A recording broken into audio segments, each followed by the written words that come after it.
ರಾಜ್ಯ ರಾಜಕಾರಣದಲ್ಲಿ ದೊಡ್ಡ ಬೆಳವಣಿಗೆ ನಡೀತಾ ಇದೆ. ಅದರಲ್ಲೂ ಮುಖ್ಯಮಂತ್ರಿ ಸಿದ್ದರಾಮಯ್ಯ ಏನಿದ್ದಾರೆ ಇವತ್ತು ರಾಜೀನಾಮೆಯನ್ನ ಕೊಡೋದು ಬಹುತೇಕ ಖಚಿತ ಅನ್ನುವಂಥದ್ರ ಬಗ್ಗೆ ಕೂಡ ಮಾಹಿತಿ ಇದೆ.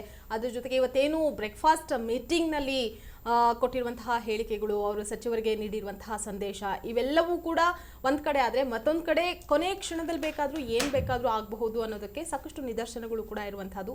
ಇದೆಲ್ಲದರ ಬಗ್ಗೆ ಮಾತನಾಡ್ತಾ ಹೋಗೋದಕ್ಕೆ ನನ್ನ ಜೊತೆಗೆ ಫೋಕಸ್ ಟಿವಿಯ ಮುಖ್ಯಸ್ಥರಾಗಿರುವಂತಹ ಹೇಮಂತ್ ಅವರು ಕೂಡ ಜಾಯ್ನ್ ಆಗಿದ್ದಾರೆ. Hi sir. Hi Nishita, good morning sir. ಈಗ ರಾಜ್ಯ ರಾಜಕೀಯದಲ್ಲಿ ಸಾಕಷ್ಟು ದೊಡ್ಡ ಬೆಳವಣಿಗೆ ನಡೀತಾ ಇದೆ. ಅದರಲ್ಲೂ ಈ ಬ್ರೇಕ್ಫಾಸ್ಟ್ ಮೀಟಿಂಗ್ ನಲ್ಲಿ DK ಶಿವಕುಮಾರ್ ಅವರು ಅವ್ರ ಕಾಲಿಗೆ ಬಿದ್ದು ಮತ್ತೆ ಅವರು ಹಗ್ ಮಾಡಿರುವಂತಹ ವಿಜುವಲ್ಸ್ ಈಗ ಸಿಕ್ಕಾಪಟ್ಟೆ ಸದ್ದು ಮಾಡ್ತಾ ಇದೆ.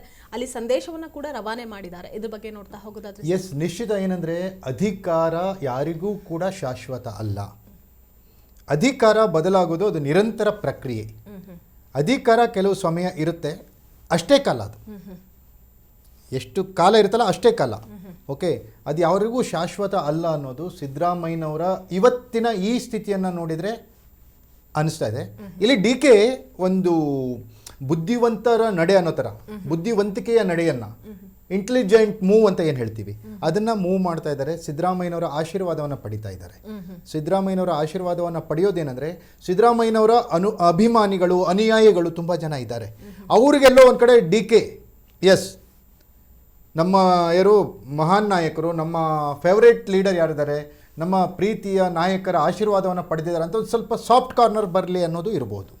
ಓಕೆ, ಆ ಥರದ ಒಂದು ನಡೆಯನ್ನು DK ಶಿವಕುಮಾರ್ ಇಲ್ಲಿ ತೋರಿಸ್ತಾ ಇದ್ದಾರೆ. ಅದ್ರ ಜೊತೆಗೆ ಇರಲಿ ನಿಮ್ಮ ಆಶೀರ್ವಾದ ಅಂತ. ಈ ಸರ್ಕಾರ ಸುಸೂತ್ರವಾಗಿ ನಡಿಬೇಕಂದ್ರೆ ಸಿದ್ದರಾಮಯ್ಯನವರ ಕೃಪಾಶೀರ್ವಾದ ಇರಲೇಬೇಕಾಗತ್ತೆ. ಅದನ್ನು DK ಶಿವಕುಮಾರ್ ಎಕ್ಸ್ಪೆಕ್ಟ್ ಮಾಡ್ತಾ ಇದ್ದಾರೆ. ನಿಮ್ಮ ಆಶೀರ್ವಾದ ಈ ಸರ್ಕಾರದ ಮೇಲೆ, ಅಂದರೆ ನನ್ನ ಮೇಲೆ, DK ಶಿವಕುಮಾರ್ ಮೇಲೆ ಇರಲಿ ಅಂತ. ಇದು ಈ 3 ಗಂಟೆಯ ನಂತರ, 3 ಗಂಟೆಗೆ ಅವರೇನು ರಾಜೀನಾಮೆ ಕೊಡ್ಲಿಕ್ಕೆ ಹೋಗ್ತಿದ್ದಾರೆ ಅಂತ ಏನು ಹೇಳಲಾಗ್ತಾ ಇದೆ, ಅದು ನಿಜವೇ ಆಗಿದ್ರೆ ಅವರು 3 ಗಂಟೆಯ ನಂತರ